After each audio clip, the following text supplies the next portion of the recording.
Welcome to 2MoreTakes. I guess. My name is Jack, and this is my lovely friend. I've already like slurred, man. That's I think fine. That's fine. I've had a Look, stroke. Okay, introduce yourself. my name is Joseph or Joe. I don't know how, I don't know how we're presenting ourselves. That's the first question, but Well, I mean, this is all very experimental, isn't it? It's all very up in the air. Anyway, this is a podcast for the two of us because we are both independent filmmakers and also former film students, and we've got a lot of opinions about things, and a lot of opinions about films, and we figured, hey ho, let's just share it with the internet because what could go wrong? mainly our friends. Um, yeah, but well, mainly our sympathy votes Yeah. from the rest of our friends, but yeah, today's episode, we're just going to focus on one thing we both sort of share in common in terms of like a genre that we both like quite a bit, at least from my impressions. Yeah. And that is that today we're going to be focusing on the genre of zombie movies. Now, this will not always be the structure of the podcast. Sometimes we'll just do filmmakers. And today, most of the time, we're just going to be focusing on George A. Romero, to be fair, and the George A. Romero zombies. Zombies. Yeah, so we're not going to be focusing on any voodoo zombies or any of that, but we are going to focus on sort of like the evolution of the zombie genre since like Night of the Living Dead, going up until like now, basically, and our thoughts on the sort of I guess the saturation of the genre and how it's it can be a like most horror subgenres, it could be very very I guess impactful and thoughtful if you have the right person working behind it, or even just entertaining. Because that's another thing that I think needs to be said is that although there is like social commentary in the George A. Romero films, there's also like just spectacle and just entertainment value, like when those Mad Max bikers are in Dawn of the Dead and that. Yeah. But No. but anyway, is there any, so I've got an idea. So if we're starting with the Romero zombie films, how about you start, Joe, and you sort of introduce the first film? Hi. Right. So, well, when we first thought about talking about zombie films, obviously George A. Romero films came up, and so we watched them. Starting with Night of the Living Dead, which came out 1960 something. I believe 8, yeah, because I think that 10 years later, Dawn was released in 78. Yeah. Yeah. So they were literally 10 years apart, and that's kind of weird to think about when you sort of like rewatch them. I don't know when Day of the Dead was 85, right? It was 80s, a very 80s film. Yeah, So. yeah. But I think what you call it. So Night of the Living Dead, obviously first of the Living Dead trilogy, the first trilogy, not the second one, but that we'll get into that a little bit later on. Yeah, but yeah, it's the beginnings of what we now call the modern day zombie. Quite an interesting film. A little bit dated, but I mean, I think you could say that of all the films on here, though, really, couldn't you? as I said, Day of the Dead, very 80s. Yeah. But the older you go, the more you notice that switch in acting and just how characters are played, and yeah. As well as like the writing as well. I mean, Yeah. you sort of notice that in each of the sort of progressions of Romero's films, like his dialogue in zombie films, it started to get. It's I think just in general, it was also representative of the films. They started to get better as time went on, and then at a certain point, it just started to go like backwards. Yep. But yeah, so Night of the Living Dead. I mean, I would say that it's one of the ones that I had not seen until recently. I'd seen Day and Dawn, or Dawn and if we're going to put them in order, Yeah. Dawn of the Dead, Day of the Dead. I'd seen them years ago, like when I was like a teenager, and even then, I think like even obviously as a dumb kid, you watch old films sometimes. I think it depends who you are, but. Yeah. I would quite often watch like old films and think, this is stupid, right? But Always. I watched those films, and I must admit, like even right off the bat, they impacted me a great deal. I think Dawn more so. We've briefly spoken about how I prefer Dawn, you prefer Day. I'm just an 80s film person, apparently. Yeah. I mean, I love 80s filmmaking, but I think again, like it's not just sort of, it's also aesthetic choices. its character choices. Mm-hmm. But yeah, so Night of the Living Dead. I mean, you've got like all these. It's basically just the bare bones, like structure of what a zombie film kind of is now. In fact, it's like, Yeah. I mean, it as you said, it's what basically defined the genre. You know, Romero going, oh yeah, you need to destroy the brain or like cut off their heads, burn them, Yeah. instead of like the voodoo zombies where it's like they couldn't even die. These zombies don't talk like they do in one of the latest in literally the sequel to this movie, Night of the Living Dead, The Return of the Living Dead. Yeah. Which I briefly mentioned in one of our preamble talks. But I've seen that film. Joe has not. Nope. And I think he's very fortunate for that, because Yeah. it's not a brilliant film. It's like, that's the side of zombie films where it's like it's thoroughly entertaining, more so than it's good. It's not a good movie. It has a good, like, it's got good makeup effects, production design, which is another big factor of zombie films. And I think that's one area that Night kind of lacks in. Like, the makeup and sort of effects are obviously... It's still pretty good. I mean, like, as I said, I think I prefer Night of the Living Dead over the sequel of Dawn of the Dead. And even, like, production value probably went up a bit in the second one, obviously, but... Still, the first one holds up pretty well. I watched it in the black and white version. Yes. Well, I think is there a, so I'm guessing obviously it's been remastered to fuck, hasn't it? So, yeah, yeah. I mean, I think, I don't know about you. I think we both watched it on Amazon Prime, right? True. Or Amazon, yeah. And I was browsing for that film initially, and there was like 5 versions, and I think that the version I found was like I was about to say the 20th anniversary version. I'm thinking there's a bit more than that. I think it's like the 50th anniversary version or something. Well, I believe Dawn of the Dead is over 50 years old, so Night of the Living Dead is older. Yeah, so it'd be like 60, 50, yeah. 60, wouldn't it? But yeah. To be fair, it might have been depending on what year it was released, so it could be 50. Because it might have been mid-2010s. Mm-hmm. But yeah, it's been remade... because it is quite a good film, even though it's, 50, 60 years old.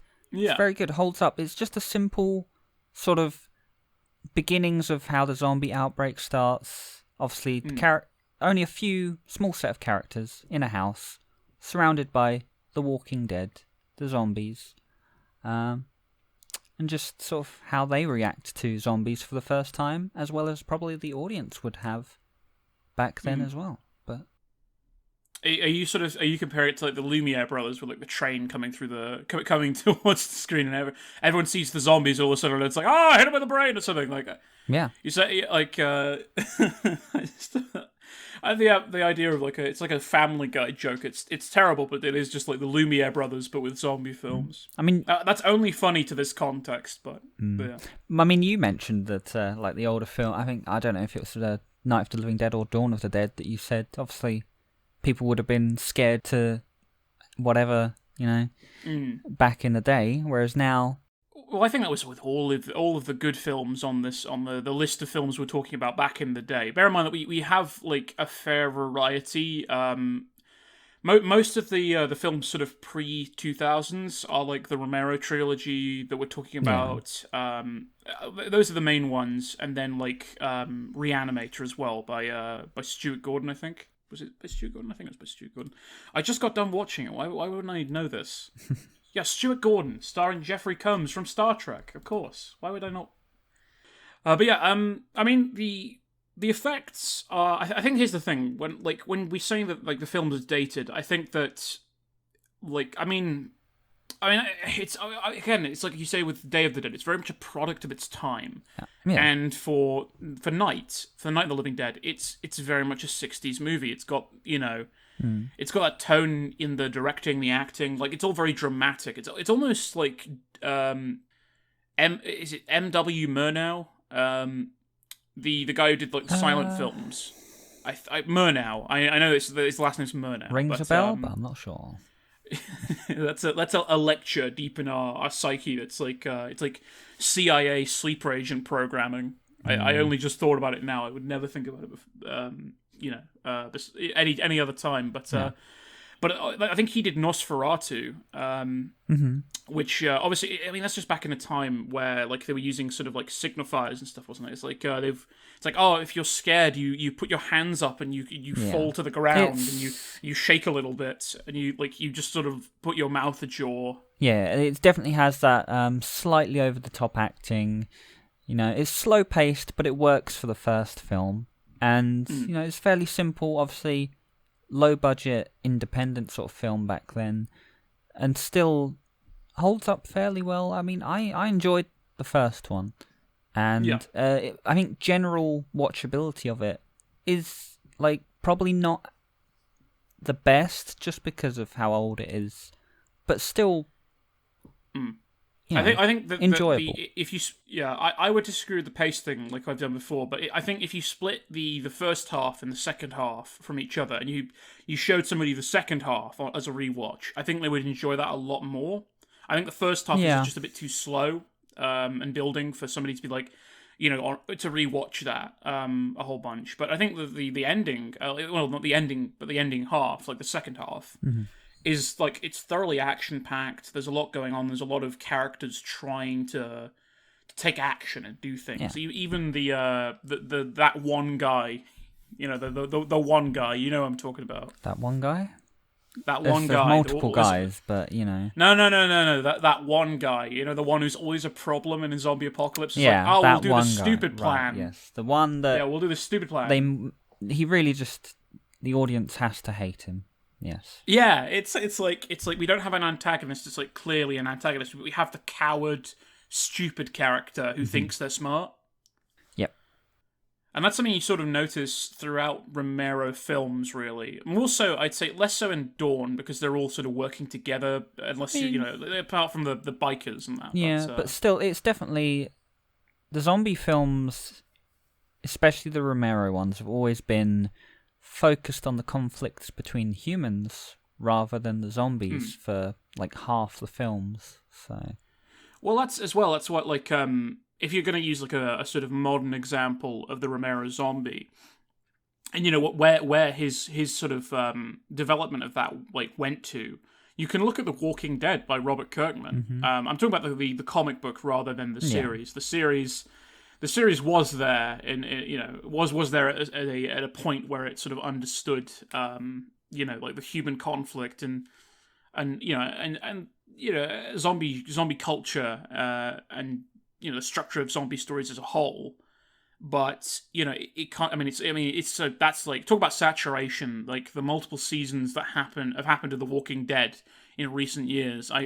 I gave up. I'm a big fan of the Walking Dead comic books, but I gave up on that show. Yeah. It was just like the same. I remember I didn't have easy access to it, but I did watch when it I think when it first started. I watched some of the beginning of The Walking Dead. It was all right. I did quite enjoy it a long time. Oh, the first season's brilliant, and I think that like the third season to the fifth season was actually pretty good. I think this is not like general consensus. I don't think because. I mean, one thing that is general consensus is everyone hated the farm season. That was the second one where they're just on a farm the entire season. It's just like, I mean, it should work. You know, it's going back to the simple sort of premise of the you know Night of the Living Dead. Yeah, it's all set in one place really, besides the graveyard, and that I mean, it's. I mean, I think that here's the thing with Romero films. It turns its setting. The setting is kind of a character as well. Because it turns its setting into sort of like it's like the Doctor Who effect. It makes something mundane scary. Because you're on a farm, right? There are wide open spaces for miles, right? But because it's dark and because there's like an infinite amount of zombies, like you're essentially trapped in one place. Like they've managed to turn like the wide open rural setting into like you know into a prison essentially. They can't escape this situation because, you know, because of the way that this you know setting has been twisted and you know out of shape and that. I will. And that, I mean, go on. Sorry. Well, as a good point, but also just in terms of the settings being quite iconic in the fact that they've definitely obviously there's a lot of future films and games and all sorts of stuff that take the same locations that are in the original Yes. Romero trilogy and use them in a similar fashion. Yeah. Well, they're iconic, aren't they? They are Like, very standout yeah. locations and make for a good zombie invasion location. So. And I think, to be fair, on that topic, I'll summarize our thoughts on Night, because I think we should be moving on to Dawn, really, by this point. But yeah. I think you've made it clear. You think that Night is a thoroughly enjoyable film. You like it. Yeah, I mean, it's just it's pretty good. Other than like, Barbara, please stop. Okay, Barbara, please. I mean, stop. Barbara could get her own episode. Other than that, now because it's like the overall thing is a very simple, like humble beginnings, but is very good.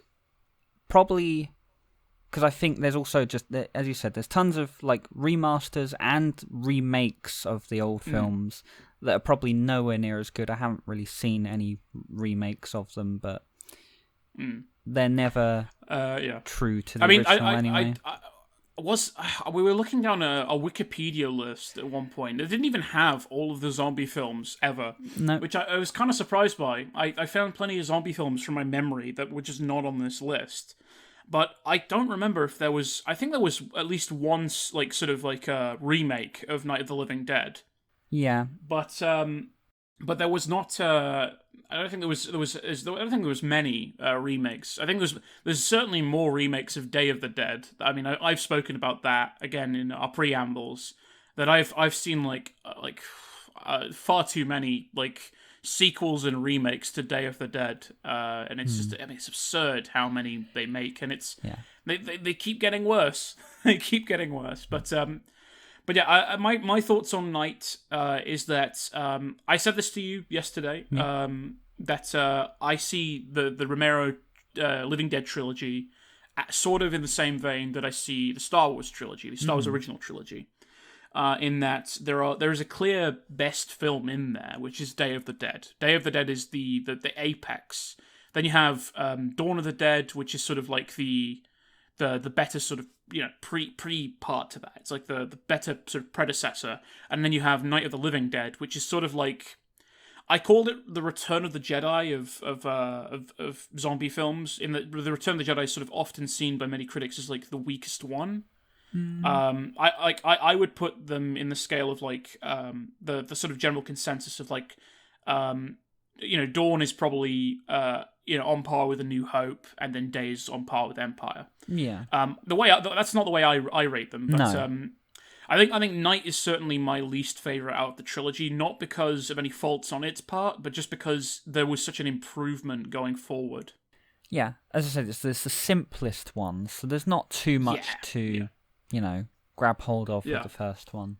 But and even the social commentary of it I mean, it was completely sort of accidental and and barely noticeable because of the story that you're being told. It wasn't like I mean, your main character is a black man, and in the 1960s, that's got to be certainly like a particularly controversial move, I guess, for Romero to do. But Romero has gone on record as saying that the reason he cast him had nothing to do with his race, but everything to do with the fact that he was the best actor he could find.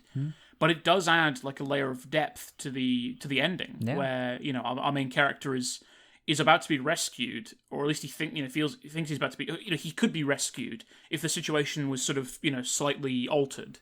Yeah. But the white hillbilly trash guys with a bunch of guns that are just running around in the countryside killing all the zombies, they just turn up to the farmhouse and then just like shoot him in the head.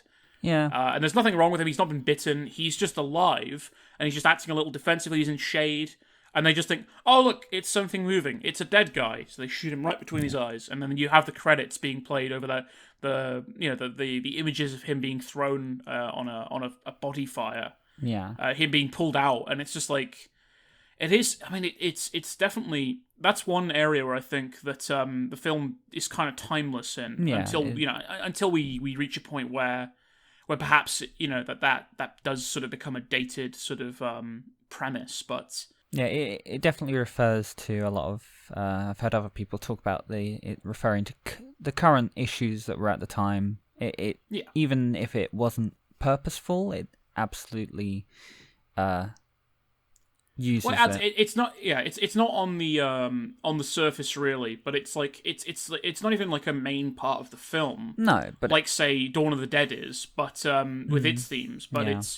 it's an added bonus essentially, and that's the thing is it's like that was sort of before George A. Romero was like oh yeah, my films have to have like a thematic premise. It's Yeah. like he was trying to make a zombie film and a good zombie film, and then he started adding other things that benefited the story rather than Yeah. sort of centrally focusing it on something that would detriment it. So yeah, we got Yeah, but we need to sorry, we need to move on we've to got Dawn, our simple unfortunately. zombies in the beginning. Yeah, Then we move yeah. on to Dawn of the Dead.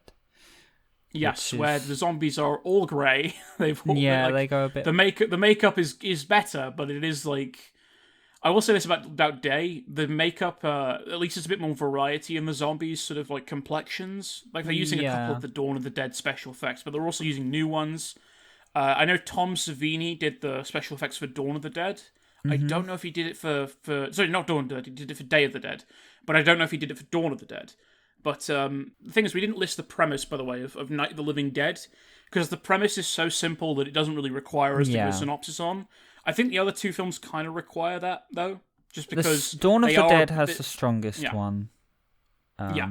Which I mean, Dawn of the Dead is it's a zombie film that is as well like before we get into the setting, like as well, like one thing you'll notice with these three films is that you were talking about how Night of the Living Dead is the beginning of the zombie apocalypse. This one is like right in the middle of it, and then you have Day, which is like after it, basically. yeah. And I do kind of like that structure. Is that like thematically they kind of link into each other very well. Although they are 10 years apart in real life, they're Which is kind of only yeah. weeks apart in sort of the Yeah, story. well, if I it don't were think that- if it were linked, they're yeah, not particularly yes, yeah. not necessarily linked to the same story, but similar, the same premise of story. Yeah, like if the decades weren't so apparent in the story, like Yeah. you could sort of take a guess and say that they are all they are all it's like Man with No Name. It's like it's a linked trilogy, but it's not. It's a thematically linked trilogy, but it's not a there's no carry on characters. Sorry, not follow on characters, not carry on characters. Only of course, there's no zombies. carry on. The zombies carry Of course, over. no. What I'm saying is that I'm trying to make sure that it's carry on, as in it's not carry on film characters. It's No. but yeah, I mean, yeah. So Dawn of the Dead, you not only have that premise of like it's during the middle, of a zombie apocalypse. I mean, it starts off they're in there's a SWAT team breaking into like a government housing like area and blowing away all these zombies, and everyone's just miserable, and because they know it's all going to end. Yeah. And so four of our characters, they all band together and get in a helicopter and fly to a shopping mall, which is the setting for this film, and it is just like, I mean, it's iconic for a reason. It is just like that shopping mall it's brightly lit, which is it's got so much variety in it. It's like having a million different settings in one place, a shopping mall, because you have all these different stores and all these different places you can go. And essentially, I mean, as well, that's before everyone thought, oh, zombie apocalypse, I'll go to the store. This is that is a thing though, isn't it? It's like doomsday preppers. They're like, oh yeah, I'll go and take over a shopping mall. Yeah. That is a thing. That's totally a thing, and that's a thing because of this movie and because of the thinking that led to these movies. Yeah. Like a farmhouse, a shopping mall, an underground like salt mine or whatever like an old missile silo, whatever the third one setting is. I really never got that, but like. I mean, they are ingenious locations to hole up in a zombie apocalypse. Yeah. But Dawn of the Dead is my personal favorite out of the trilogy. The makeup effects, I think, again, like I think this one's less fresh in my mind, just because out of the rewatches I did, like this one was sort of bottom of the list because I could remember the most of it before watching all these other ones. But then after watching all these other ones, they're sort of fresher in my mind. But Dawn of the Dead. I mean, it's ingenuity as well. It's still like all these films. They're Romero's still in independent filmmaker mode. You know? Like he's doing. Like I've told you about the trick where they did the headshots. They just had a quarter or like a coin strapped underneath the makeup, of a zombie's forehead, and they have like a string that they attach to the coin, and they would just pull it off, and then it's such a thin string you don't see it. You might see it in some shots now if you look like on the 4K restoration or whatever, but you put a gun sound effect over it, and quick cuts, and it works. You have your efficient zombie headshots. Yeah. And as well, like it's them just trying to secure a mall, similar to the last film. They're trying to secure a farmhouse. Yeah. I mean, like that's kind of something you notice that's different in Day of the Dead. Day of the Dead, they're not trying to secure anything; they're already secure, but they endanger themselves because they've grown too sort of too careful. Too careless. Yeah, they're too carefree. But Dawn of the Dead, you have your 4 characters, and they're all very different. To be fair, besides maybe the SWAT guy, who's not what's his name? Oh, what's his name? I get them mixed up because the thing is with me as well in terms of the white SWAT guy. Oh yeah, the one who was yelling. Yeah, the white SWAT guy. He's guy. The one that's. Yeah, Yelly guy. We don't know this thing. We don't know the characters' names because they're so unfortunately the names are so. It's not that the characters are forgettable. You would probably disagree. Well, for me, that's what I was going to say. Is for me, I don't remember. I remember obviously they've got the nickname for Flyboy. The helicopter pilot. That's every film with a helicopter in it. Though, it's true. In the second Day of the Dead, they have the same nickname for a different pilot. But yeah, there's Flyboy as I call him. You've got the 2 SWAT guys, one who's very careless and one who's very straightforward and capable. And then you've got the female character, which in the first 2 films both start out really not too useful as characters and very vulnerable. Yeah, and, I don't think she was as vulnerable as Barbara though. I think her name's Fran. Possibly. She was a little bit more capable, I think, than Barbara. In the Barbara was just paralytic the entire movie. Yeah, but still, there's definitely scenes in the beginning of Dawn of the Dead where she's trying to just run away from zombies and not terribly good at even that. Whereas she actually does improve throughout the film. She becomes more capable and outlives other characters. Well, she outdoes her own love interest in that regard. He's the one that starts off really competent and sort of and the one with the skills. He's the helicopter pilot, isn't he? So yeah.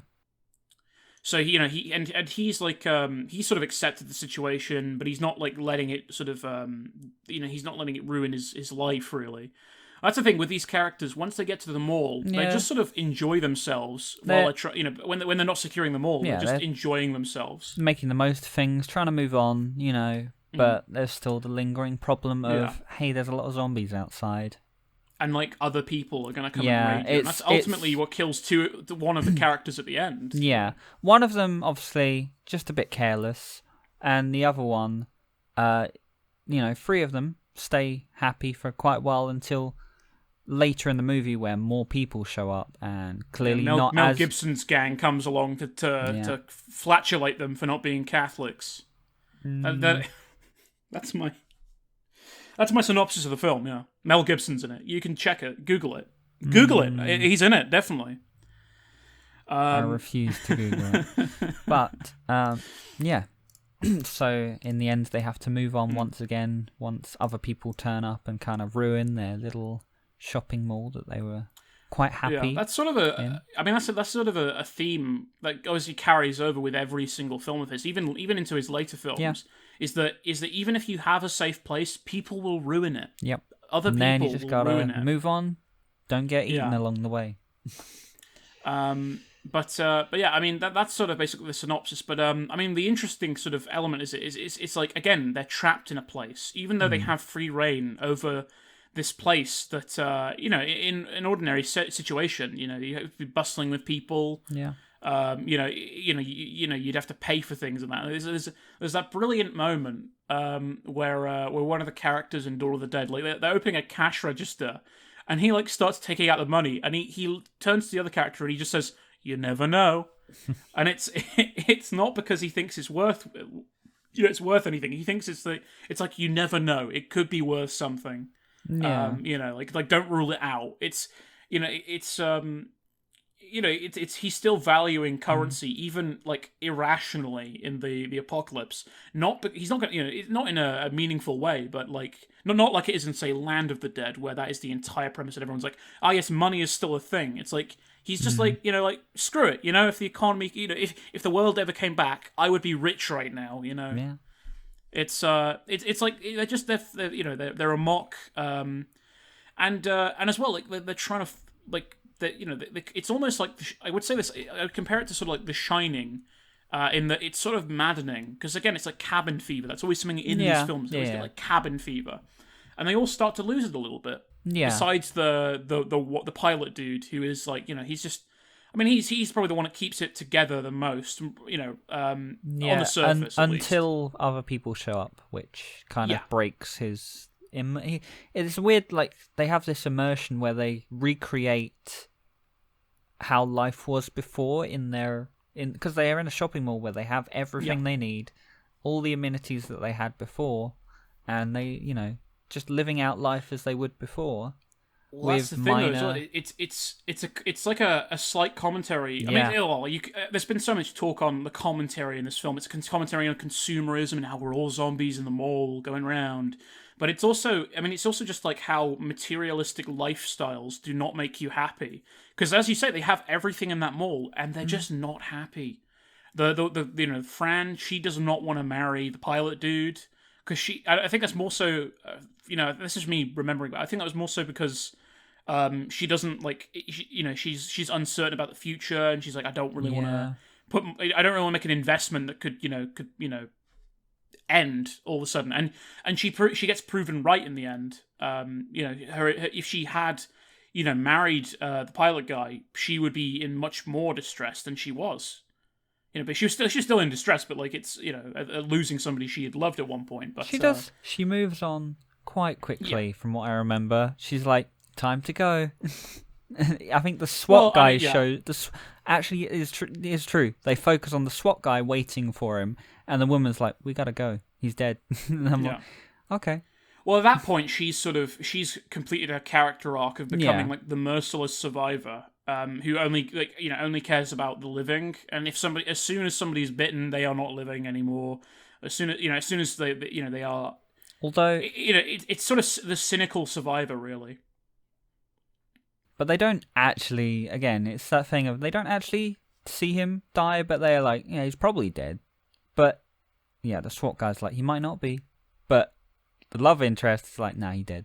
Got to move on. Well, at that point, she was sort of like I think that her turning down his proposal sort of like it stunts their relationship in a massive way. I think both of them at that point they definitely have conflicts throughout the film. They're just regular things anyway. So it's like character conflict in that, but it's like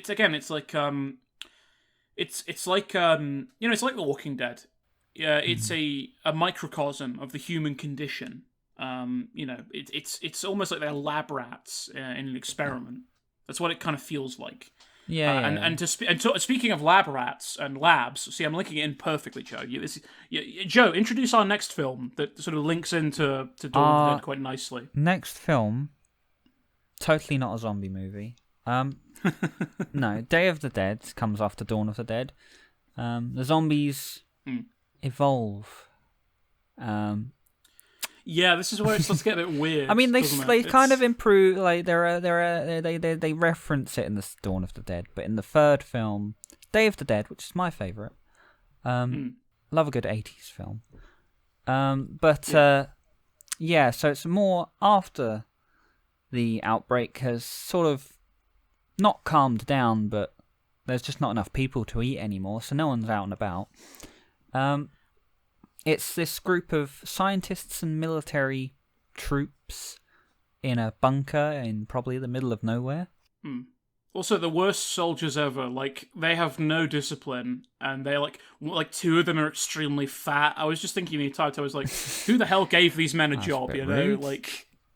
But they yeah, are, no, it's like soldiers should be in shape, shouldn't they? Yeah, the most despicable soldiers you'll ever see, and a group of That being said, scientists. though, it doesn't take away from the experience. Though, No, does no, it? no. Like, They're still yeah. mostly, to an extent, it's all believable. realistic, believable characters. And as I said, I'm on board with like what would be the main villain of the film, the captain. Rhodes. Yeah. Rhodes, the captain, who is leading this group because their previous leader, assumed to be eaten by zombies, died, I assume.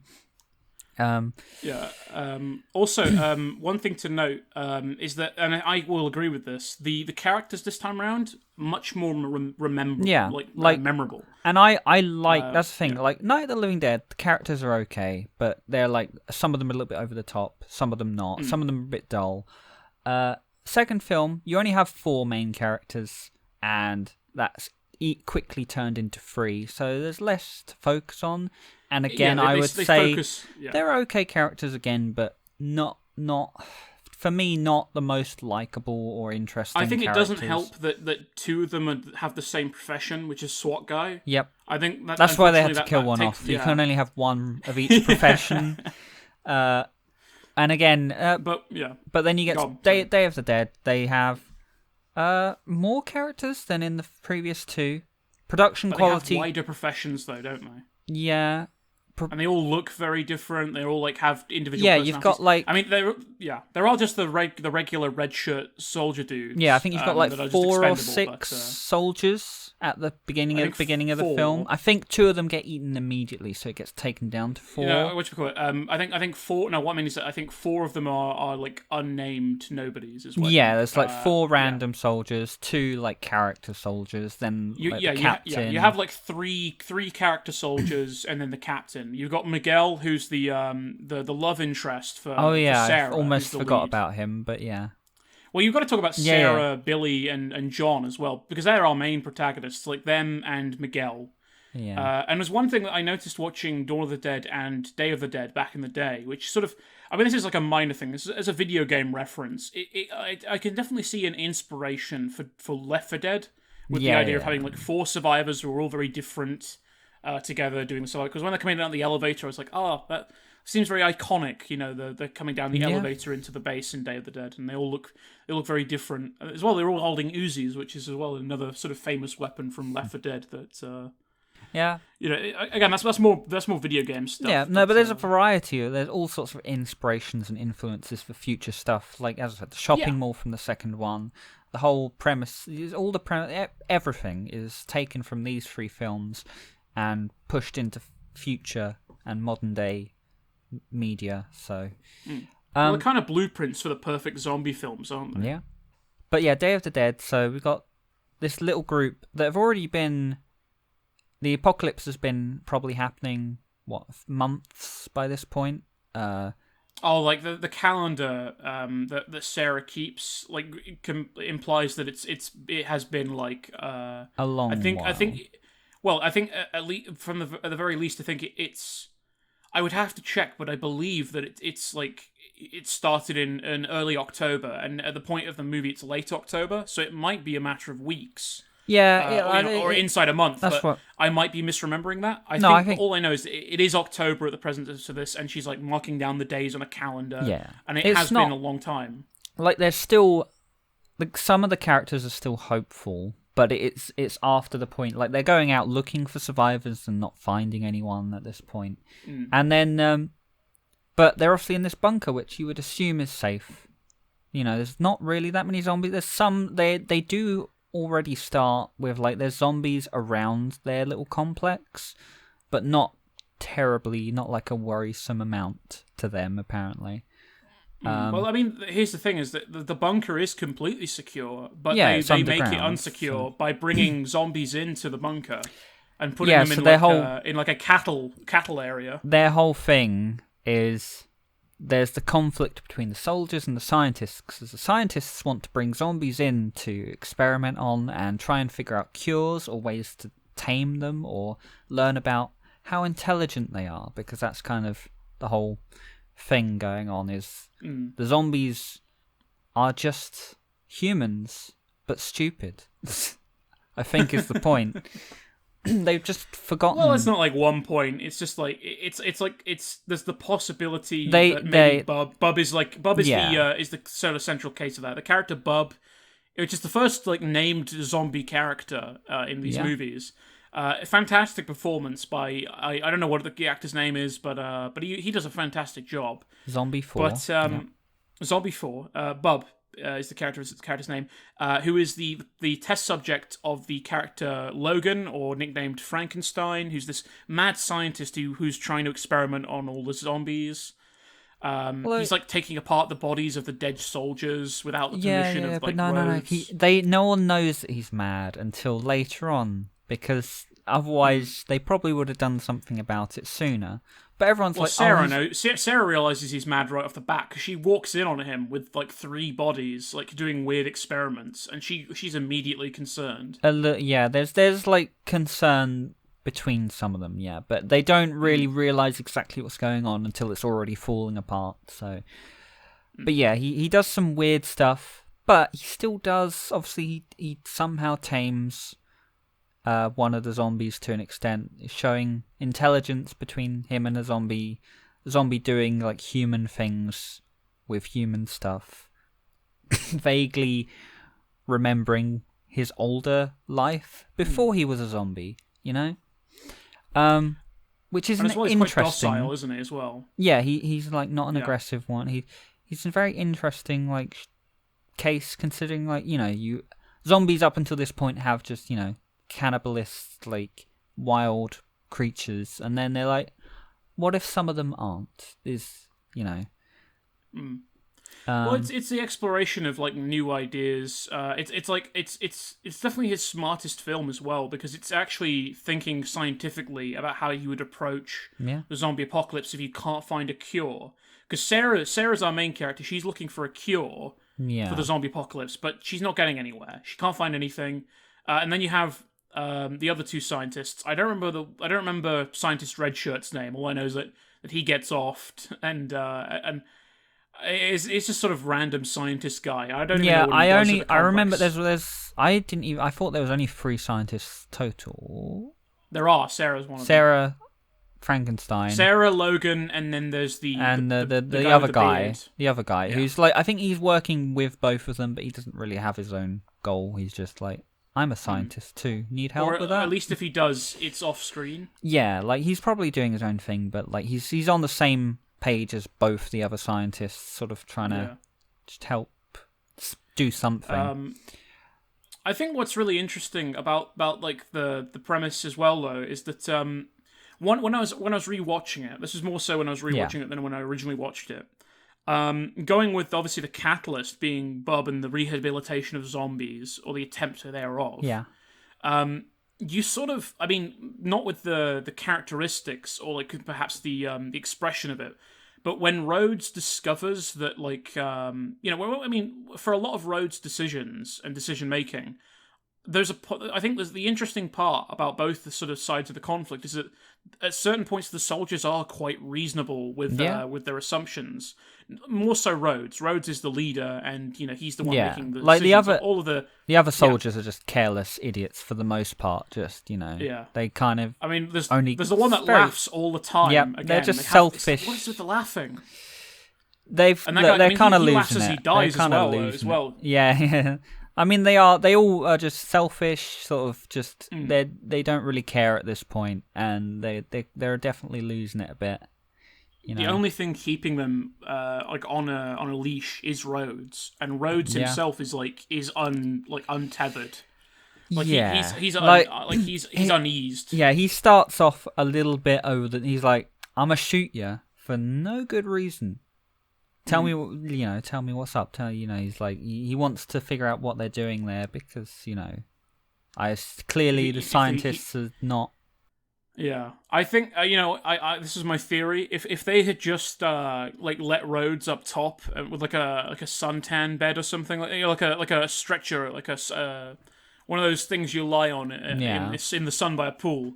And just to let him outside for a little bit, make him sort of like take a bit of time off. I reckon things would have gone fine. Yeah, I mean, the only people who ever leave that bunker are the 2 pilot. Well, the pilot the radio guy, Sarah, and her boyfriend. Those are the only 4 people who ever see the surface in the entire movie. Well, actually, there are the red shirt soldiers who guard the surface. They guard the surface at the beginning of the film. They might be up there, yeah, because they fuel up the helicopter. Okay, yeah, they're But other than that, there's like a patrol of 2 that will be up there occasionally. But like the rest of the captain and some of the main guys, the soldiers literally just spend all their time underground, trapped, just having a laugh, But reasonable to lose your mind after a while, probably. But but before Rhodes starts killing innocent people, like he kills Logan, and you can sort of understand his reasoning. Yes. But when he kills the random scientist, I think that's the point where he sort of gets pushed over the edge of like, okay, we're not siding with him anymore. No, but I still kind of want to.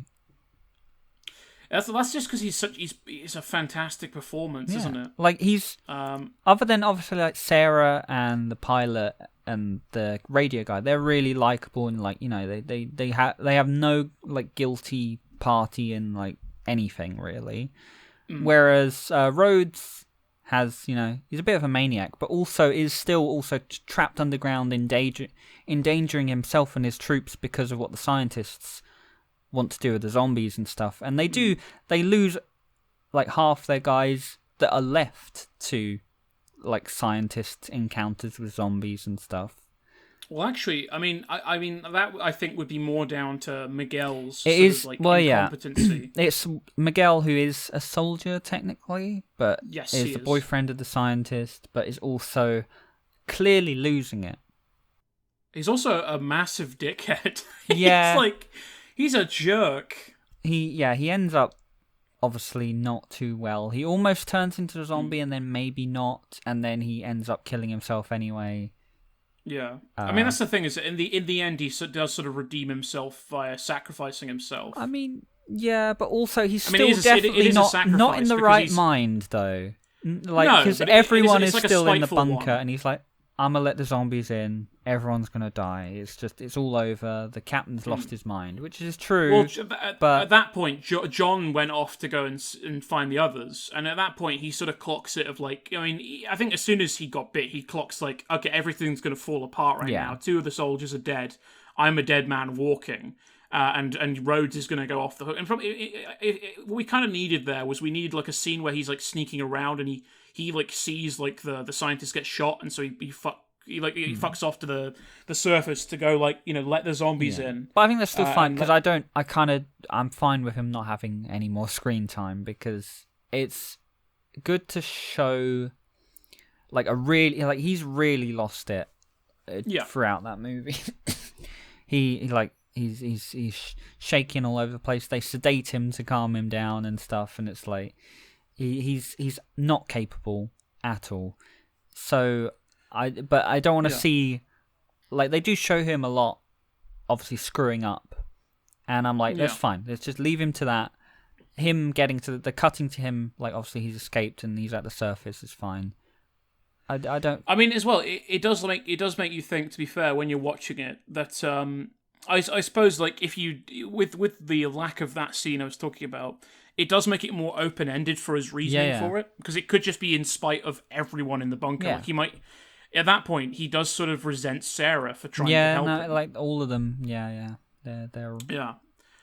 Should we talk about John and Billy, by the way, which are the pilot and the radio operator? Because they are, I think, my favourite characters in the films. Like, I do love Rhodes, but I do love their carefree attitude. Billy is just like, Billy's just drinking the entire time, and John is just like, he's like I was saying, like on like a lounge chair or whatever, like out in the back of their sort of fake paradise that they've decorated at the back of their like trailer.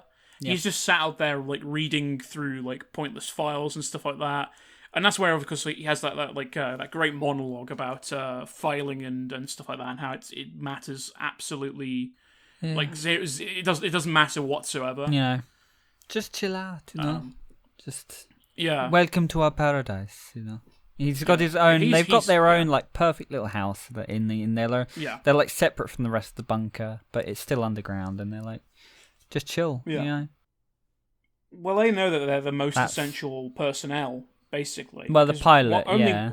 Well, one of them's the pilot. Well, the radio guy as well for the Yeah, when they're but also when they're he's trying to be on he's orders. less and that. useful. The pilot is the only one Less, that they but- won't kill ever, because I mean, that's at the end when they're trying to escape. Yeah. But like the point is for the purpose of the operation. He even says it like, "I'm the pilot. Billy is the radio operator. They need the radio to try and get in contact Yeah. with the rest of their forces, if they are Yeah, still alive. Or they whatever. are That's part of the goal. But yeah, but they're still yeah, they're likable characters, and they do have like good. They're just I don't know. They're like the completely innocent, but like they just want to get out of there. But I don't know. It's a weird conflict because you have even the scientists want to stick around. Soldiers Yeah. don't want to stick around. They want to get out of there, but they don't really care about anyone else. And the other two also don't care about some of them, but they're like, let's all be friends. Let's just well, move on. the two, John and Billy, they're compassionate is the difference. Yeah. Like, they don't care, but they're compassionate, and they try and like they stick up for the scientists because no one else really does. But they only get involved if it's like a life or death situation. Like to begin with, they are just like, okay, we're never going to get involved. They are the neutral party. They do not want to take a side, and as well, like they don't see sides. It's just like No. they just can't be bothered with everyone's bullshit. But yeah, But obviously, once Miguel is bitten and Sarah chops his arm off, Yeah. they have to sort of step in and sort of be a part of things. But yeah, I mean, there's the fantastic ending with Rhodes and Yeah. Bub, and I love all of the demises of the soldiers. Because yeah, it's like, they all I- just yeah. so. I mean, the gore and the Yeah, it's special really- effects in general is so much better in this film Still- than in the other films. So Still a little bit Go over the top, but it is a production again goes up, yeah. and Well, that's what- Tom Savini's sort Yeah. of work as the makeup sort of special effects specialist. and you get to who, watch. who, did all the gore on that, and Yeah. and it is. I mean, as you say, it's very over the top. It's very 80s in that respect. It's very like we're gonna be big and loud and as well like we were talking about with the previous films of having sensibilities of the genre. Sorry, not the genre, the time sort of setting. Day of the Dead is not only very 80s in its sort of it's I guess presentation, but it's also in its ideals because it's like when they're all like sat around in the meeting and they all have guns on their tables pointing at each other, but like they're not holding them, like they're just on the table ready to be used, and they're all like having this tense argument, and they're all like, behind these like plastic tables. It made me think of like sort of like the UN or something in the Cold War, and it's like they've all got weapons that they're ready to use on each other Yeah. at any time. But it's just the fragile peace that's being held in place. It's very Cold War. Yeah. And as well, it's very also like 80s was always also very like fight the power and stuff like that. So there's that brilliant line from Sarah where she says as she's leaving the first meeting, she's like, "Yes, sir. Fuck you, sir." Yep. Because Rhodes is being a dickhead to her Yeah. and stuff. I mean, it's marvelous. Yeah. But Yeah. So, anyway, I think we've spent enough time on well, the Romero we'll just Dead finish trilogy, with the thing. but, because I'm just saying we should hold yeah. like sort of we should clean up on Yeah. on this particular But part. so you do get that satisfying end where I think the two remaining soldiers get mauled and torn apart by zombies, and then Rhodes meets Bub again for the last time, and Bub, smart zombie that he is, shoots Rhodes. So, because we didn't actually mention the zombie holding a gun for the first time.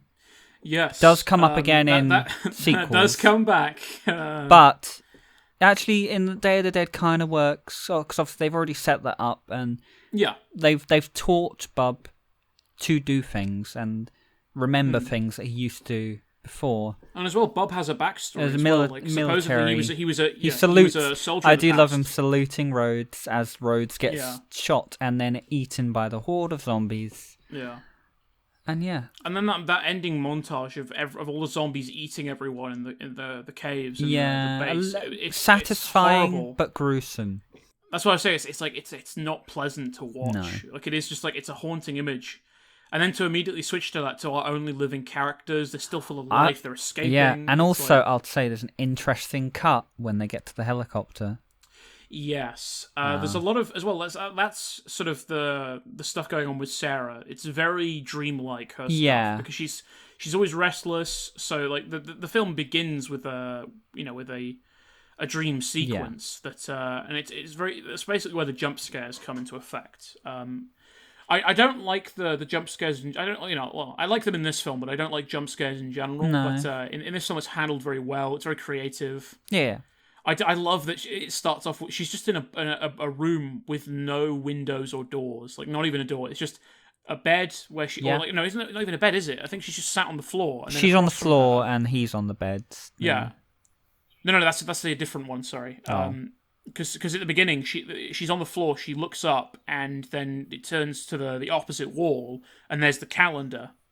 Then she gets up and then stands over there and then zombie hands come through. She wakes up in the helicopter. Oh yeah. That's the one I'm talking about. It's like it's just very very efficient, very sort of. It's setting up the setting quite well. It's efficient storytelling and also effective storytelling. Yeah. So. But yeah.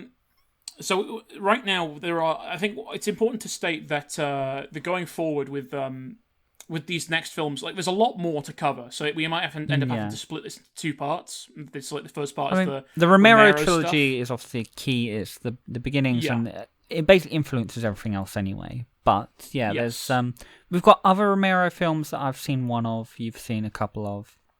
Yes. And then there's all the other films to talk about as well. I guess I'll ask you right now, considering if we do split this in half, do you reckon then we should do the rest of the Romero films first, and then we separate those into their own sort of cordon off part. Then we go back and we do like Reanimator and stuff like that. Definitely, it might confuse the timeline, but definitely finish up the Romeros probably. Yeah, then we can talk about the evolution of zombie films, sort of mentioning these in passing. Yeah. And doing like you're talking about Reanimator and Zombieland, Shaun of the Dead, Land of the Dead. Well, it's actually we're talking about Land of the Dead now, but I Am Legend, infected films, all that. Yeah, there's a lot so we'll talk about that. We'll talk about that in the next part because we've taken up a lot of time with the Living Dead trilogy. But I mean, there's only one other film we're going to really mainly discuss. Just to finish up because it does kind of link on, but again, what is it, like 20 years after Day of the Dead? Oh God. I mean, I think so, because I'm pretty sure it came out in like 2005, 2004. I think so, yeah, because I think it was 2005, because 2004 was the Dawn of the Dead remake. Yeah, so 2005. Which we'll talk about that in the next part as well. But Land of the Dead, we'll talk about here. That is that's the first in the second trilogy of Romero zombie films. Yeah. And it is emblematic of all the problems. Well, Romero, took a break from his little zombie films, longer than usual, and then he comes back, and clearly, I believe you said, he might be on something when he was making this one. So whatever he's on, I want to take it. Yeah. I'm just saying, it's very but obviously, so this one it still has good bits. Like you can see he carries over bits from the old ones. Like it just doesn't. Some of it doesn't quite work, and it's got that very 2000s sort of disaster movie. Like it's a little bit weird, right? But so, character-wise, not great. I mean, before we jump into characters, right? We really do need to cover the basis of this, just why this film exists, more so than I think. Then we can jump into the specifics because this is again, Land of the Dead could have its own episode in just how much of a case study it is for bad zombie film. But basically, Land of the Dead came out, as we said, we believe 2005. Yeah. We're not going to do a Google search because this is all very it's definitely off the cusp, 2005. But Dawn of the Dead remake was 2004, and basically that was the point after that where zombie films started to pick up again, because that was I mean, this was again around the time that like 28 Days Later was going on, but Yeah. like the Dawn of the Dead proper zombies, like it's a it is the remake of the George A. Romero zombie films with added sort of flavors to it. But that is what inspired new sort of like interest in the genre, really, and that is why George A. Romero came back to it, probably because he's like, zombie films are big again. I'll make one, and this film does sort of it like reeks of like the smell of like being rushed, right? Like rushed out the door. Like it's weird because like production value does go up. There's a ton, like it's a massive. I mean, that's a given though, isn't there? Yeah, but that's then a given because of the time. Just the way they put it together, it's like it is all over the place. They've got like just. Well, they've got CG now as well, which is the bane of existence for like all horror films nowadays. Besides like the creative ones, CG has just ruined like horror. But they still go practical with a lot of it. Oh yeah, but I mean, the characters are. I don't even think it might not. We don't need to talk too much about. Yeah, I mean, his thing is, it's like, what do we talk about? Like, we can summarize their characteristics, but they have no character. There is obviously, they only have... we can talk about... Go on, sorry. Like, because it's an interesting concept with, can't remember his name, but the main character's friend, who... Is this the one with the scars? Yeah, because it is... Charlie. Yeah, Charlie, so... Yeah, Charlie.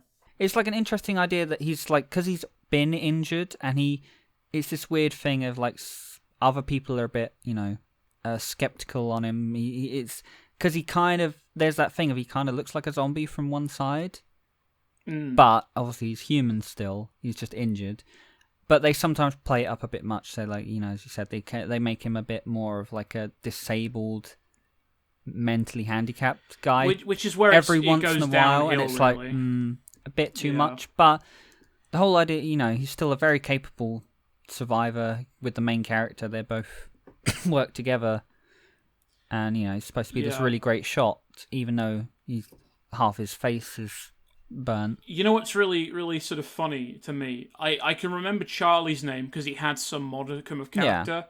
Yeah. Could you remember the name of the main character? Because I can't. I think we should just call him. We should call him main Finn character or for Flynn, the rest of. Something like that. It was. I don't think it was. I think it was similar to Charlie. I think Riley. That was it. Riley.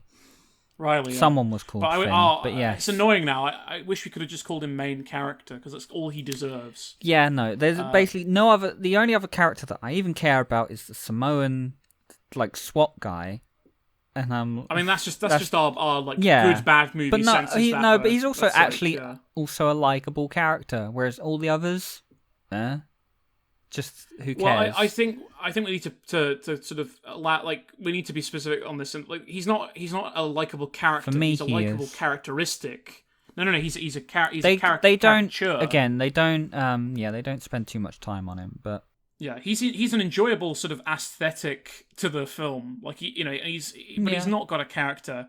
His alliances switch on a dime. Like his whole business is that he. Like yeah, but I mean his backstory is that he is the best carjacker in all of Samoa. Although apparently every SWAT person is, other than the one guy who gets eaten immediately, because both of them are like, arguing over how many cars they've hijacked, and it's like, this is how we survive the zombie apocalypse. We hijack cars. Yeah, well, the other guy, I mean, he was the bullfighter, or whatever his name was, and he was like. He was holding his guns like he was in Dark Place or something. Yeah, he's like, do you remember when he's like holding his MP5 above his head like he's a gangster or something?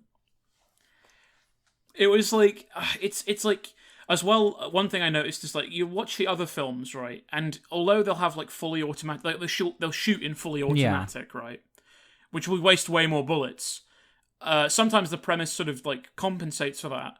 But most of the time, it is like sparse when they shoot the guns. Yeah. Like most of the time, they're just pointing them and sort of like threatening. Or in Dawn of the Dead, it's like they're just chilling. But in Night of the Living Dead, they only have one gun.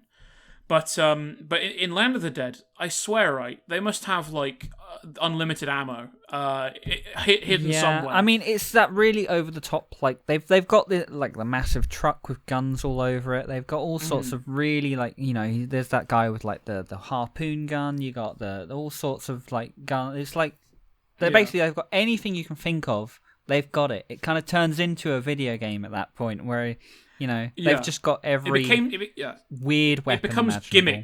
gimmick horror is what it becomes, and that's the same with the zombies, really. Because then I've told you about the priest zombie with the neck that's broken. Like, its really head is broken off. Weird, but yeah.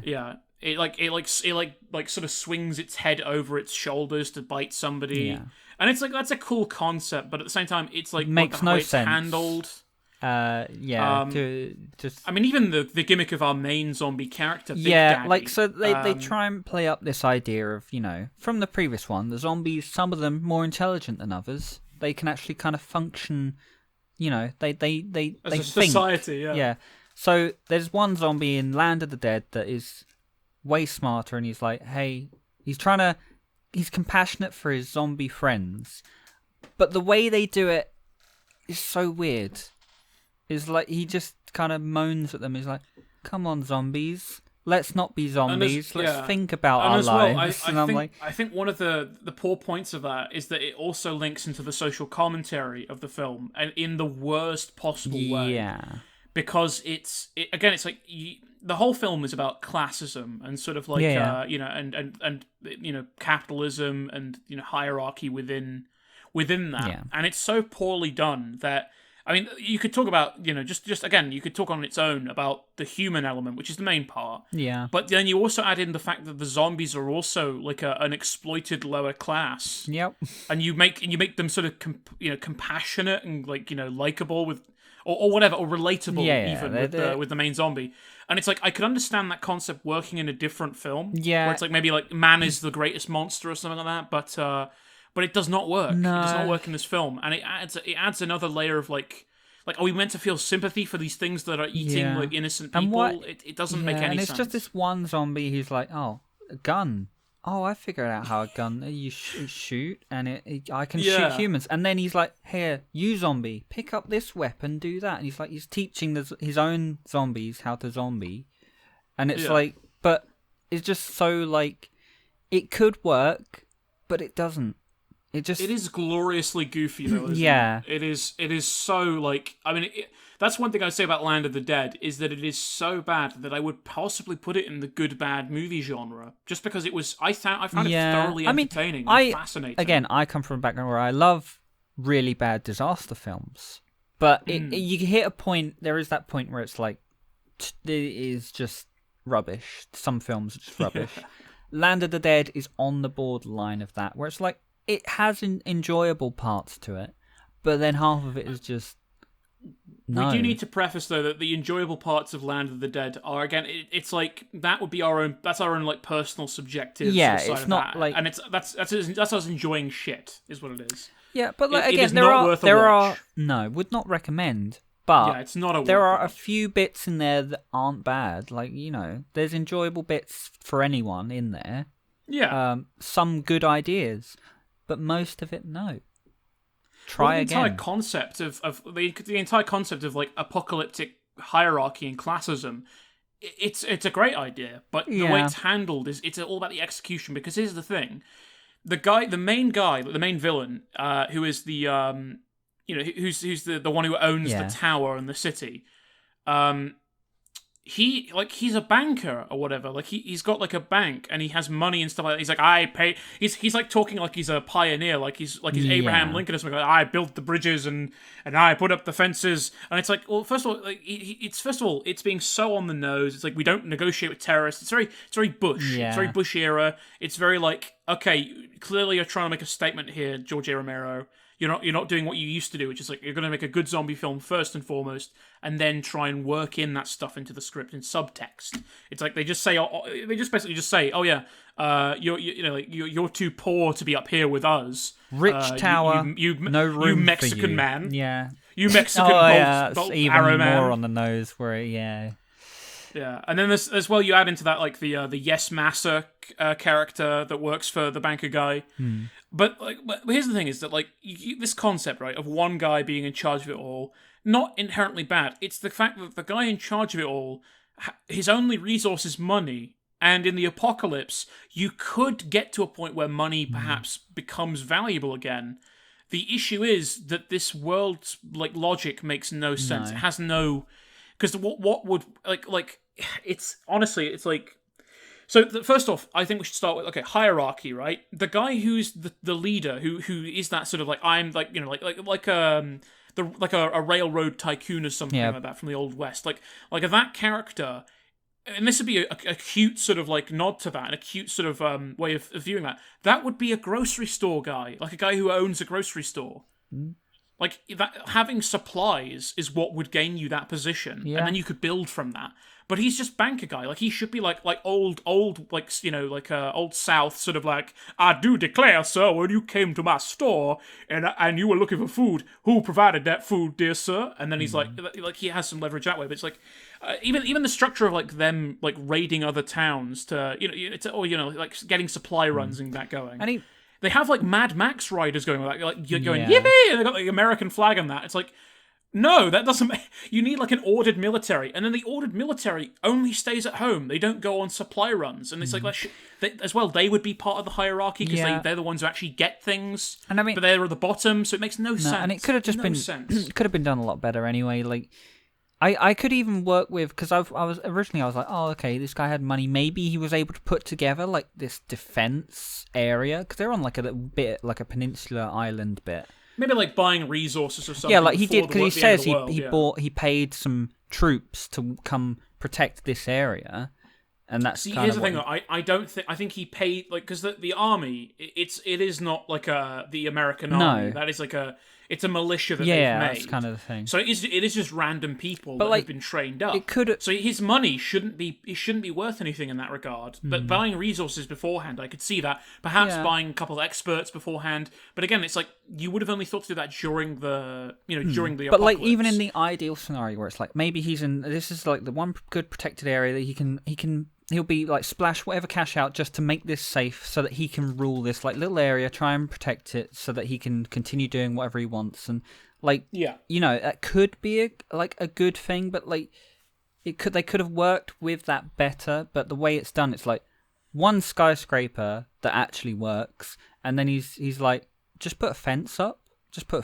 Yeah, that's all I'm paying for. It's like as well, like how do they get electricity in that and stuff like that? It's like I don't know. I mean, again, like as you say, certain logic could be derived from it, like putting up the fences, hiring goons. But like, but it is just like it's just like you have this world that you've created. And the premise is so good, but it's just again, as we've said, execution. Yeah, it's like could have been done. What you need is you need the foundation of like perhaps instead of being like the guy who goes out on supply runs, the guy who is our main character is like he's the guy who manages like the power plant or something, or he's like a power plant worker and he's with the union or something, and they're like trying to get. And maybe that's what the Irish guy's after. He's like, they're all plant workers who are keeping the electricity and the lights on for the people in the tower. I mean, it is a good... Again, I like the concept of, there's these people that go out to collect stuff and then come back, and then, they're not treated very well considering they're probably one of the most important people. I mean, that's what breaks it for but me. But it is done... Like, the concept of, it's done the way concept of that just doesn't work for me. Yeah, the way it's done is wrong. Yeah, it doesn't work at all. But yeah, I mean, and then it's just like again, it's like these issues link in at the end where the bad guy, the villain, is filling up bags of money at the end, and I'm like, what are you going to do with that money, huh? Where are you going to go? Who wants that? What are you going to do with it? What are you going to pay Big Daddy not to eat you? Like, what the fuck are you doing? Little did he know, the zombies are just hungry for cash. That's the twist of the film. They've figured out how they want to buy more guns so that they can kill more people. So they want cash to buy guns with. But not good. It's just, and then there's like the female lead who again like I can't even guess at what her name is because I don't even think it was mentioned once. Hooker. All I know her as is female lead or hooker. Yes. I mean that was just again it's like that's a part that's it's indicative of the time where it's like okay we need to have like these strong independent female characters because it's a new age, it's the new millennium. It's like okay it's the 2000s, we need to be progressive, but it's like it's in the worst possible way. It's they did a good job in Day of the Dead. They did good with that. They did good in if you notice, Joe, pretty much every single one of the original Romero films has at least a competent like female lead. Like the second and third one, as in Dawn and Day, they are much more competent. Night of the Dead, questionable. Barbara's not, but Barbara's not competent, but she's at least got something going on with her. Halfway through the movie, yes, maybe. Well, no, she's got like PTSD and stuff like that going on. Like she's suffering from like some severe. She's a very shock 60s female though, and it's a bit too much. But yes, that goes without saying, to be fair. But yeah, I mean, and then Land of the Dead. It's just like, how could you have fucked up and gone backwards with your writing there? And as well, the dialogue is like, I think that's the thing, is that like for all of the amusing moments, there is like 10 lines of dialogue that are just the worst. Yeah, it's just so bad. And again, a lot of these quantifications that I'm making are very subjective. It's like, oh, it's the worst. It's so bad. But like, no, and I know it's not a particularly objective way of spelling things out. But I mean, it just if you watch the film, you'll get it. Yeah, there's a vibe check, and that vibe is not. It's bad. As we were saying before, I think it fits in with the archetype of all the like sort of modern day 2000s or maybe even 90s films that are trying to be good zombie movies but really don't work because they just miss the mark a little bit. One thing I noticed as well with this film that's different from the other ones in a significant way is that, and this is one thing I've sort of considered, is that like if you want to make a competent film, there are three, and this goes for zombie films mainly as well, but this is just, I mean, you generalize this is how you make a competent film. You need like three things basically to be working. A bare minimum function for it to be a functional film, but you kind of need to have an exceptional. I'll just put it. So the three things are: you need good performances, good directing, and a good script. Those are the three things. There are other elements like sound, incredibly important. That's actually a part of what I'm going to talk about with Land of the Dead. But those three elements are the most important that I think for at least a zombie film, or a horror film or something like that, like this. Those are the three things you need to work, and the performances in this film are garbage. The directing is garbage, and the writing is the worst element out of all of those. Like the other two, the directing and acting is passable. So that's but what you need is that if you're lacking in one area, you need to compensate in the others. Ideally, what you want is all three of the areas to be great. That's a masterpiece. But if one of those areas is like lacking, you have to make up for it in the other areas. It's like a power scale. It's compensation is what it is. So if your directing is lacking, have your performances and your script be much better.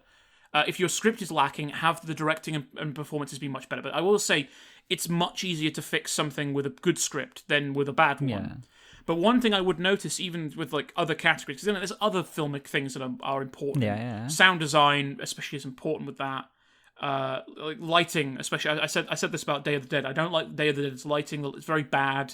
Picture quality gets all bad. In that movie because of the poor lighting in certain areas. Also, I definitely didn't watch the best version of it. Probably where there's probably a little bit of a crisper version to be watched of some of them. The version I watched was alright. It was definitely an older DVD, I think. Yeah. Rather than like a Blu-ray or like a restoration.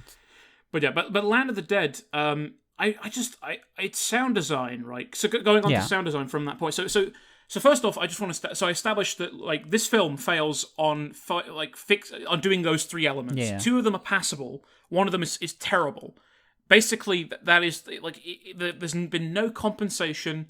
It's not even balancing the elements like well enough. I sound like fucking Avatar: The Last Airbender. The elements must be balanced. Indeed. But the sound design, right, of Land of the Dead, which is not as important as those other three elements. I think from my experience. Again, this could depend on who you are. It depends. My experience as a film watcher, those are issues. But the sound design, which I'm finally getting to, is the fucking worst in Land of the Dead. It is so bad because I don't know if you noticed this. The gunshots are like the same sound effect reused like a million times. Like doors opening are all like the same sound effect. As you said, it's kind of rushed style of like. There's a lot of stuff that's kind of thrown together. It's like even like I would say outfit wise, Day of the Dead and Dawn of the Dead. Night of the Dead's difficult to say. It's very simple, but the previous trilogy does better with like outfits and stuff. Whereas this one is like, it looks like they literally just put on some baggy jeans and like a green T-shirt, and I'm like, I'm a soldier. And I'm like, that could work, but just aren't you supposed to be professionals? Well, I think what's more than that is that every person is wearing like black, white, or grey colours. Yeah. It's like the main character, he's wearing this grey jacket. Everyone's wearing grey in the poor area. And I'm like, I get it, they're poor. You don't have to put like grey tarp over them. Like you know, it's just. And like the butler's wearing this like blues like lounge singer blue suit, and I'm like what are you trying to do here, George? But like, what are you trying to do? In terms of sound design, I would agree with you on Land of the Dead, but would also say Dawn of the Dead has questionable soundtrack music-wise. There were some really weird music choices. There are bits where it's like really, like, I don't even know how to describe that type of music. I noticed that as well in Day of the Dead slightly. You know, the montage music for when they're so like when it's sort of like the theme song really. At the beginning and the end, it's sort of, I can sort of see it as acceptable. But it's very loud. It's sort of like it's very noticeable. Again, it's not a brilliant melody either. Very 80s, I would say as well. Again, from what I remember. You know when Sarah goes to John and Billy's like shack though. Yeah. Like the journey from the bunker to there, the music's playing and blaring, and I'm like, could you not? Yeah. Like, it was very noticeable in the worst kind of way. Yeah, definitely. I mean, that's definitely his weakest angle, I think, in these films, really, is the sound design. But again, like, the gunshots have always been fantastic. Like, even, like, you know, they've got lots of just zombie sounds and all sorts of other sounds that work fine in the older films. Land of the Dead, not so much. But again, I just wanted to put it, because you reminded me that Dawn of the Dead, I just remember having lots of scenes where I'm like, this music doesn't fit this scene at all. And I don't even know what type of music that is. It is. You know, I think just offhand, I think that I remember that being the case in the bit where they're trying to get the trucks and the SWAT guy who laughs all the time. He's like, I think it's like marching soldier music or something like that, and it's like really loud and he's like laughing, and I think that's probably why George A. Romero had him laughing so much, or why he put the music in is to hide one or the other. Because they're both very embarrassing sort of elements, how they're used. But I definitely remember that being the case in that scene, I think. But that might be me misremembering. I think there's multiple scenes where the music choice, questionable. Yeah. But, So Land of the Dead, yes. Would you recommend Land of the Dead, Joe? To a 2-year-old, maybe. I don't think it's a good idea at all. Land of the Dead would... If I was, 14 and I'd watched Land of the Dead, I probably would have loved that shit, but... Yeah, again, it's one of those, it's like, disaster movies, when I was little, I loved all of them, really. They're all fun. Just love people getting killed and eaten and whatever. It doesn't really matter when I'm 14 and it's like, death, violence. Yeah. Whereas now I'm like, Land of the Dead, no bueno. But there's the original... like a substance there the original trilogy, bueno. And then I know you've seen some of the others. So I guess I should probably briefly talk on the other two. So I've not seen Diary of the Dead. I don't have no intention of seeing Diary of the Dead, but I believe Diary of the Dead is the second in the new trilogy. Yeah. I know that the most recent one was Survival of the Dead, which was I mean, I don't know. I think there's some consensus from some people that they think Survival of the Dead is the best one out of the new ones. It's not saying much. It's really not that good at all. It's like, speak of generic characters, all your main characters are all soldiers, but they're like the bare minimum of like what a character needs to be. People have said it's like a Western. Like, this one's obviously this one's like a, one about terrorism and stuff like that. Diary of the Dead is about the media, and people have said that like Survival of the Dead is about like the Western. And I think that's probably the best sort of like the best compliment you could really give that film. Yeah. And as well, like I thinking back on it now, it's very hard to think because that was like the most forgettable film watching as like a teenager, and I didn't bother rewatching it for this because I didn't really want to talk about it too much. By the time we watched Land of the Dead, it was like, we did. We've been ramping up to make this for a while, so and as well, like the next part of this will probably be like even more sort of like filled with films to sort of talk about. Yeah. But yeah, so, I mean, like, Survival of the Dead, I think that the idea of going back to doing a Western, instead of doing these other sort of, like, like criticisms and social commentary on modern society, kind of works because George A. Romero he was not with the times when he made these films. Like, Land of the Dead is like, it's like the base understanding of what you would do to make a satire on the Bush era. Survival of the Dead is definitely the best one, just because it's a simpler movie than Land of the Dead. But Land of the Dead is definitely, I think, not the most. I think Diary of the Dead is probably the one people like have the most consensus on being the worst one. I've not seen it, so Land of the Dead has to take that for me. Like, Land of the Dead is the worst George A. Romero zombie film I've ever seen. Mm-hmm. It is again, as I said, at the beginning of us talking about it, it could have its own episode. It is the biggest piece of shit, but I do find entertainment in how shit it is. Yeah. No, again, there's nothing really noteworthy about the other. It has Romero some films. enjoyment in it, and not all of it's bad, but most of it, yeah. Yeah, I think that's the sort of general consensus we can have on that. Anyway, we're coming up on an hour and a half now, yeah, so we better, I guess, close off the first part, and then perhaps like we either record like the second part another time, or we record it right after. But anyway, that's been our sort of our podcast chat on the George A. Romero zombie films. This is part 1 of 2.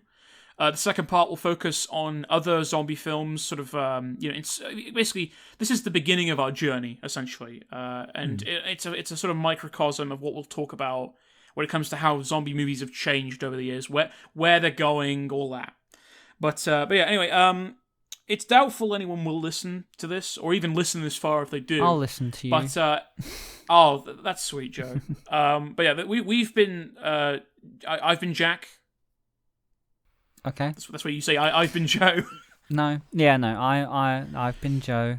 That is me. And thank you for listening to us chat about stuff. Yeah.